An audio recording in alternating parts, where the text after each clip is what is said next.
इमरान खान साहब के साथ मुज़ाकरात अब की बार जो एंगेजमेंट हो रही है और ये जो कमर शाह साहब हैं, इनका एक सेशन इमरान खान साहब के साथ हो चुका है।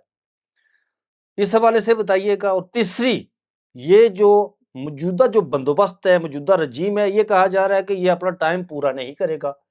अभी इनके वो घर के भेजने की बातें की जा रही हैं। और चौथा, हमारी एस्टेब्लिशमेंट भी कुछ मामलात ऐसे हैं कि वो मशरक मगरब बॉर्डर बंद, खैबर पख्तूनख्वा, बलूचिस्तान, कश्मीर के जो मामलात है आपके सामने हैं। और फिर जो डायनामिक्स हैं आपके मिडल ईस्ट के, मशरिक वुस्ता के, वो भी आपके सामने हैं। इन तमाम खबरों पर बात करें, लेकिन आप मौलाना फजल रहमान की बात से जो है ना, आप बिस्मिल्लाह करें। देखिए, बात ये है कि एक आपने अपने इंट्रो में आपने कहा कि इमरान खान साहब की आपने ये इंकशाफ किया है या दावा किया है या ख़बर दी है कि कमर शाह साहब से उनकी एक मुलाकात हो जी, चुकी एक है। सेशन उनके साथ हो चुका है, ये मैं कन्फर्म खबर आपको दे रहा बिल्कुल हूँ। सही है। जी। तो ये कमर शाह साहब वही हैं जो आजकल एजे के वाले मामले में एक्टिव हैं। हाँ। देखिए, बात ये है कि बेचारा राजा साहब, बात ये है कि ज़ाहिर है, ये आप जिस तरह से कह रहे हैं कि इमरान खान साहब से उनकी मुलाकात हुई है, इस वक़्त हमारे सामने ग्राउंड के ऊपर जिसको हमारी आँख देख सकती है, कोई एक भी चीज़ ऐसी नहीं है जिससे हमें ये लगे कि मौजूदा जो रेजीम है उसको ये एहसास हो गया है कि पिछले 4 साल में गलत फ़ैसलों की वज़ह से पाकिस्तान 40 साल पीछे चला गया है। हुँ। और अगर 1 साल और ये रेजीम रही और ये सिस्टम इसी तरह से चलता रहा तो 50 साल पाकिस्तान पीछे चला जाएगा। हुँ। यानी 1 साल इस हुकूमत, इस निज़ाम का चलना पाकिस्तान को 10 साल। 10 साल पीछे लेकर जाएगा। इस वक़्त मसला ये है कि आप पाकिस्तान के जब इश्यूज़ देखते हैं ना, किसी एक इश्यू को आप देखें ना, आप कहते हैं यार सब कुछ छोड़ दो, इस एक इश्यू को फ़ोकस कर लो। हुँ। मसलन आप कहते हैं कि यार 2 करोड़ 70 लाख बच्चा स्कूल से बाहर है। हुँ। कैसे ये मुल्क चलेगा? छोड़ दो सारे काम, 2 करोड़ 70 लाख बच्चों को स्कूल में लाओ। हुँ। फिर आप कहते हैं कि अच्छा, हम इन बच्चों को स्कूल में ले आएँगे, स्कूल में भी पढ़ा देंगे। आगे जिस तरह से यूनिवर्सिटीज़ हमारे प्रोफ़ेशनल्स प्रोड्यूस कर रही है, ये तो सिर्फ़ डिग्रियाँ देने वाली मशीनें हैं जी, बनेंगी जी, हमारी जी, जी, यूनिवर्सिटीज़, जी, जी। अक्सरियत। बिल्कुल ऐसा है, ठीक बिल्कुल है? ऐसा ही है। तो वो अगर यूनिवर्सिटी लेवल पे स्टूडेंट पहुँचेगा, डिग्री भी ले लेगा, तो वो क्या क्या करेगा? जिस करेगा? तरह की हमारा तालीमी मेयार है। आप कहते हैं यार तालीमी मेयार को पहले आप कहते हैं कि स्टूडेंट्स को लाओ, जो स्कूल से बाहर तलबा हैं उनको लेके आओ, फिर आप कहते हैं कि यार जो अ, आ गए हैं उनको कोई अच्छी उनकी आप तरबियत करें, उनको कोई चीज़ें, उनको कोई स्किल सिखाएँ, कोई डिग्रियाँ उनको सही करवाएँ ताकि उनको काम आए। फिर आप देखते हैं कि यार पाकिस्तान में जो हेल्थ सिस्टम है, ख़ास तौर पे पंजाब के अंदर तबाही और बर्बादी हुई पड़ी है। लोग तड़प-तड़प के मर रहे हैं, यार हेल्थ सिस्टम को बचाओ। हुँ। सारे काम छोड़ दो, इस हेल्थ सिस्टम को बचाओ। फिर आप कहते हैं यार तालीम लेने के लिए तो कोई तब जाएगा, इलाज कराने के लिए तो कोई तब जाएगा जब उसके पास रोज़गार होगा। 59 लाख लोग, हुकूमत के अपने आदाद-ओ-शुमार के मुताबिक 59 लाख लोग, 60 लाख लोग मुकम्मल तौर पर बेरोज़गार हैं। हुँ। फिर आप देखते हैं कि जिनका रोज़गार लगा हुआ भी है, उनमें से 13 करोड़ हैं जो खत गुर्बत से नीचे हैं। और खत गुर्बत की हमने तारीफ़ क्या बनाई हुई है कि जो ₹8,485 कमाता है। जो कमाता है या उससे ऊपर कमाता है, वो गरीब नहीं है। हुँ। और फिर हम ये कहते हैं, और ये लोगों को बार-बार समझाना और बताना बहुत ज़रूरी है, और आपको भी मैं ये रिक्वेस्ट करूँगा कि आप भी अपनी वीडियो के अंदर एक्सप्लेन किया करें कि जब आप ये कहते हैं ना कि खत गुर्बत से नीचे हैं लोग, तो उसका मतलब क्या है? हुँ। उसका मतलब ये है कि उस खत गुर्बत से नीचे का मतलब ये है कि उसको एज़ ए ह्यूमन हुँ। अपनी उम्र के मुताबिक जितनी उसको खुराक चाहिए, वो खुराक उसको नहीं मिल रही। नहीं मिल रही। जो उसने अपने बच्चों को 2 वक़्त की रोटी जितनी मिनिमम कैलोरीज़ चाहिए, वो नहीं दे पा रहा। जो एजुकेशन के लिए उसको पैसे चाहिए बच्चों के लिए, वो नहीं है नहीं उसके दे पास। रहा। जो सेहत के लिए उसके पास नहीं है। फिर आप देखते हैं कि यार पीने का साफ पानी, आपके मुल्क के 70-80% लोगों के पास पीने का साफ पानी नहीं है। हुँ। आप कहते हैं यार ये मसला हल करो। फिर आप कहते हैं यार ये जिस एनवायरनमेंट में हम साँस ले रहे हैं, ये तो बीमारी है। हुँ। इतने लोग तो पिछले 20 साल में दहशतगर्दी से नहीं जानों से गए, जितने हर साल माहौलियाती दहशतगर्दी से लोग जानों से जा रहे हैं। हुँ। इस माहौल को बचाओ। फिर आप कहते हैं यार दुनिया भर में जिन 10 बीमारियों से सबसे ज़्यादा बात होती है ना, हर बीमारी में पाकिस्तान टॉप 10 में है, हुँ। और कुछ में टॉप 5 में है। तो कहने का मकसद ये है कि पूरे की पूरी चीज़ें ही आपकी तबाह और बर्बाद हो गई हैं, और ख़ास तौर पे 74 साल को एक तरफ रख दें और पिछले 4 साल को एक तरफ रख हुँ। दें। जो पिछले 4 साल में पाकिस्तान के साथ किया गया है और किया जा रहा है, इस वक़्त तक मुझे नहीं लगता कि हमारा निज़ाम इस बात को रियलाइज़ कर चुका है कि मुल्क का नुकसान हो रहा है, हुँ। पाकिस्तान का नुकसान हो रहा है। जिस तरह के आप और मैं कोर्ट रिपोर्टर हैं, जिस तरह के 50-55 जज हाई कोर्ट के अंदर भर्ती किए गए, एज ए पाकिस्तानी मेरा खून खोलता है कि किन लोगों को आपने अदालतों में ला के बिठा दिया, 30-30 लाख रुपए ठीक है, तनख्वाह जी उनकी। और जिनको कोई अपना वकील ना करता।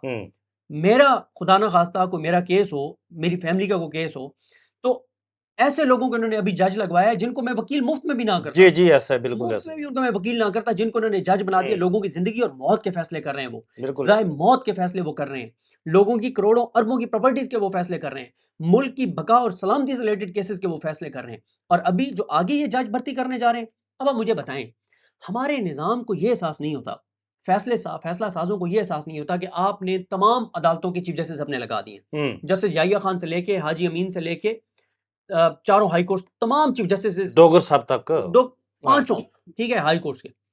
अब आपको इस बात का यकीन है कि आपका कोई एक भी केस, सिर्फ वो नहीं जिसको आपकी तशरीह के मुताबिक कौमी सलामती का मसला है, जो आपके किसी रिश्तेदार का भी केस है, आपके किसी जानने वाले का भी केस है, उसका केस किसी आजाद जज के पास नहीं लग सकता। ये आपको क्लैरिटी है। ऐसा ही बिल्कुल जब ऐसा आपको है। ये क्लैरिटी है कि चीफ जस्टिस आपने अपने बिठा दिए हैं और अब कोई एक केस भी कोई चीफ जस्टिस किसी एक भी आजाद जज के पास नहीं लगाएगा, और आजाद जज रह कितने गए, 15-20 सारी हाई कोर्ट में कुल मिला के।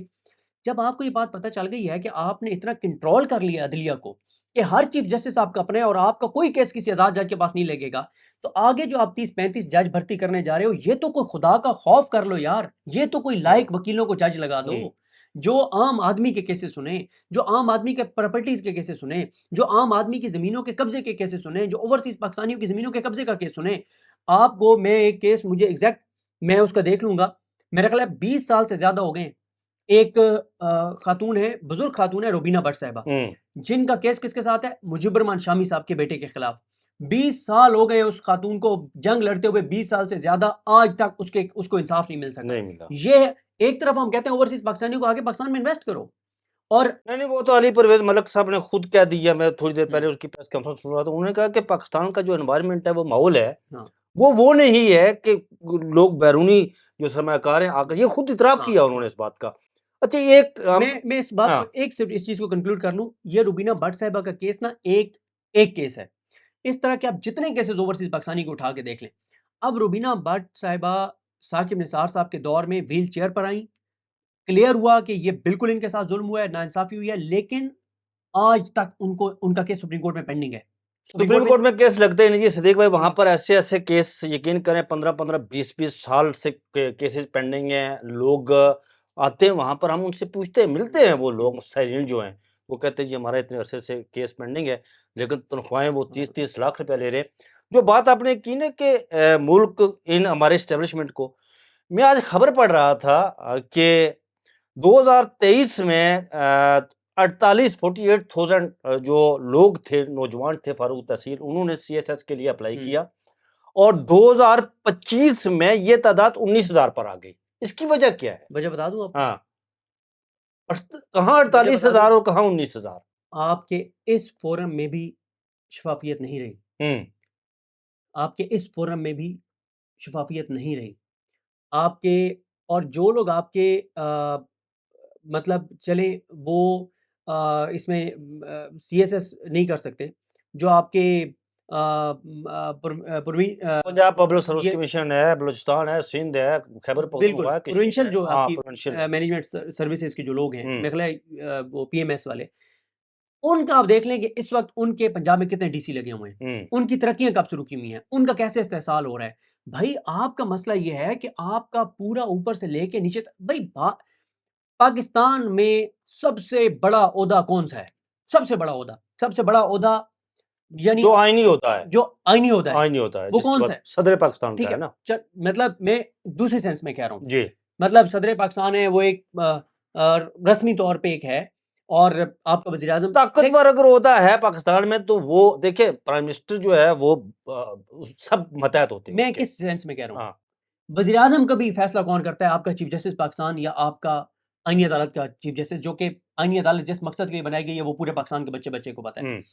जब आपके मुल्क के अंदर वो टॉप पोजीशन, जो अगर ये फैसला कर दे कि इसको मैं सजाए मौत सुनाता हूं, तो वो, ये तो अब आपने जीएसपी प्लस स्टेटस इन वजह से आपने सजाए मौत रोकी हुई है ना, वरना जब वो ये फैसला कर देता है कि मैं इसे सजाए मौत सुनाता हूं, उसका क्या मतलब है कि जब सजाए मौत शुरू होगी तो वो फंदे पे लटक जाएगा हम्म, या वो जेल में मर जाएगा, उसकी जिंदगी खत्म हो गई। खत्म हो गई। जिसको सुप्रीम कोर्ट के जजेस ने सजाए मौत कंफर्म कर दी, उसकी जिंदगी खत्म हो गई। आप हम्म, वो बाहर नहीं आ सकता, वो जेल के अंदर मरेगा। जी, जिन्होंने लोगों की जिंदगी और मौत के फैसले करने हैं, जब उन पोजीशंस पे बैठे हुए लोग मेरिट पे नहीं आएंगे, जब उन पोजीशंस पे बैठे हुए लोग इंसाफ के तहत नहीं आएंगे, और जब उस पोजीशन पे बैठे हुए लोग अपने हलफ के मुताबिक काम नहीं करेंगे, तो फिर आप छोड़ देना, फिर हम्म, आपके मुल्क में बाकी क्या बच जाता है? बाकी कुछ नहीं बचा। ठीक है, आपका पार्लियामेंट आप बात करते हैं, जिसने लोग पाकिस्तान के, हमारा आइन क्या कहता है कि हकमियत आला अल्लाह ताला की है, हम्म,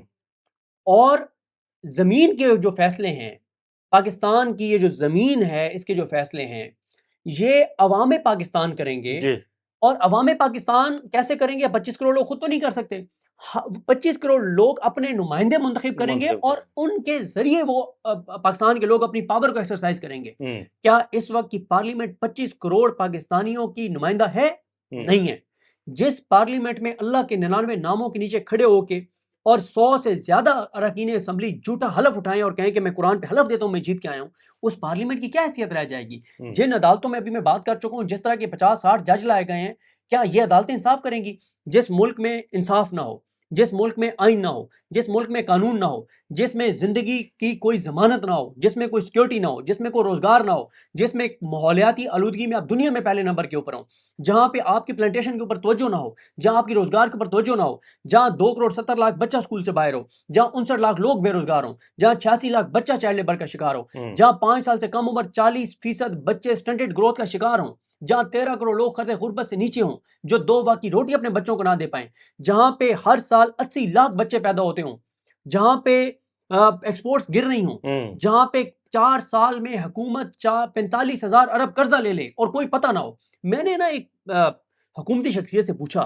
मैंने ना उनके साथ में बैठा, तो मैंने कहा सर ये तो बहुत खौफनाक है कि 13 करोड़ लोग खतरे गुर्बत से नीचे, तो बड़ा खतरनाक है आपके लिए। वो हंस पड़े।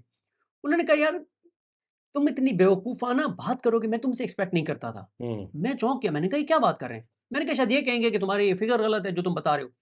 कहते हैं ये बाय डिजाइन लोगों को खतरे गुर्बत से नीचे रखा गया है। अच्छा, कहते हैं कि मुझे एक बात बताओ, अगर आज एक बंदे को इतना रोजगार मिल जाए महीने का कि 10 दिन वो मजदूरी करे और पूरा महीना उसका घर चल जाए, तो वो तो 20 दिन आगे पीटीआई के धरने में बैठ जाएगा। वो तो 20 दिन स्ट्रीट मूवमेंट शुरू कर देगा। वो तो 20 दिन पॉलिटिकल एक्टिविटी शुरू कर देगा। वो तो 20 दिन सोचेगा बैठ के कि मतलब अब मेरे घर का तो राशन पूरा है, मेरा घर तो पूरा महीना चलेगा। 11वें दिन वो सोचेगा कि यार मुझे ये भी परेशानी होनी चाहिए, मेरे मुल्क के अंदर क्या हो रहा है, ये मेरे मुल्क के इदारों के साथ क्या हो रहा है, ये मेरे मुल्क की अदलिया के साथ क्या हो रहा है, ये मुल्क के इंसाफ, सोचेगा तो ये सोचना शुरू कर देगा। उन्होंने कहा ये बाय डिजाइन लोगों को खतरे गुर्बत से नीचे रखा गया है, करोड़ों लोगों को। क्यों? हैंड टू माउथ रहे, परेशान, रात को इस परेशानी से नींद आए कि कल मेरा क्या बनेगा, कल मुझे रोजगार ना मिला, कल दिहाड़ी ना लगी तो कल शाम को बच्चों को रोटी कहां से खिलाऊंगा। एक एक वक्त की रोटी के लिए लोगों को मोहताज कर दो, ये बाय डिजाइन है सर। हम समझते हैं ना कि ये हुकूमत के लिए खौफनाक है कि 13 करोड़, ओ भाई उनके लिए तो ये उनकी सिक्योरिटी है, ये 13 करोड़ लोगों के खतरे गुर्बत से नीचे होना। दो ही कैटेगरीज है ना, मिडिल क्लास तो खत्म हो गई है, या अमीर से अमीर तर है या गरीब से गरीब तर है। जो अमीर से अमीर तर है, और ये जब हम कहते हैं ना अमीर से अमीर तर, तो जरूरी नहीं होता कि वो सारे वो हैं जिन्होंने हराम का माल कमाया हुआ है। अक्सरियत वो हैं जिनकी बिजनेस है, जो बाहर उनके कारोबार हैं, पाकिस्तान में जायज कारोबार हैं, तो उनका मसला वो आपको कहाँ पे मिलेंगे? वो आपको इस्लामाबाद क्लब में मिलेंगे। वो आपको ये, मैं तो पिछले दिनों में जाना हुआ DHA2 में वो जगह बनी हुई थी, वो काफी सारी, मैं तो देखा कि ऐसा लगता है कि मतलब पूरा इस्लामाबाद इधर आया हुआ है। आप चले जाएं मोनाल के किसी ब्रांच पे, आप चले जाएं तो आपको जगह नहीं मिलती बैठने के लिए। तो जो आपका अमीर से अमीर तर है, आप सेंटोरस मॉल चले जाएं, वहां पे आप देख लें, जो आपका अमीर या अमीर से अमीर तर है, उसके ये मसाइल नहीं है। हुकूमत क्या कर रही है, निजाम अच्छा, क्या कर रहा है। ये सिद्दीक भाई ये तो सारा ठीक है जी कि बाय डिजाइन है हुकूमत का। ये इसको देखिए, मैं अगर कंक्लूड कर दूं ना इस तरह से, जी, मैं आपको इसको कंक्लूड कर दूं आपके सवाल के मुताबिक, बात यह है सर कि आपका जो निज़ाम है ना, वो नहीं चल रहा। हर आने वाले दिन के साथ आप पाकिस्तान को कमज़ोर कर रहे हैं, नीचे लेकर जा रहे हैं, पीछे लेकर जा रहे हैं। अब 3 ही ऑप्शंस हैं। पहला ये कि फैसला करने वालों को मुल्क पे रहम आ जाए, तरस आ जाए कि बहुत हमने इस मुल्क के साथ खिलवाड़ कर लिया है, बस अब हम अपनी ज़िद, अना, मफाद की कुर्बानी दें और मुल्क का सोचें। पहला तो ये हो सकता है, जो कि मुझे मुमकिन नज़र नहीं आता। स्टेक्स इतने बड़े हो गए और लड़ाई इमरान खान के साथ है। दूसरा ये है कि पीटीआई वाले को शर्म कर लें जो पीटीआई की लीडरशिप है, चाबी वाले खिलौने हैं, वो हम्म, थोड़ी सी शर्म और गैरत कर लें, पाकिस्तान, अवाम पाकिस्तान और इमरान खान से कोई वफादारी निभा लें और वो दिलो जान से कोई मजामत शुरू कर दें, हम्म, प्रैक्टिकल मजामत शुरू कर दें, तो ये निज़ाम गिर जाएगा। तीसरा ये है कि अगर ये दोनों चीज़ें ना हो, इनको रहम भी ना आए फैसला साजों को और पीटीआई भी इसी तरह से इस रास्ते पे चलती रहे, तो तीसरी फिर ऑप्शन यही है कि ये निज़ाम अपने बोझ से गिरेगा, हम्म, क्योंकि किबला हारून रशीद साहब अक्सर ये बात कहते हैं कि हमारे तजियों में सब कुछ है, एक अल्लाह की ज़ात नहीं है, ज़ात नहीं है। अल्लाह पे तवक्कुल नहीं है। इस निज़ाम ने गिरना है, गिरना है, गिरना है।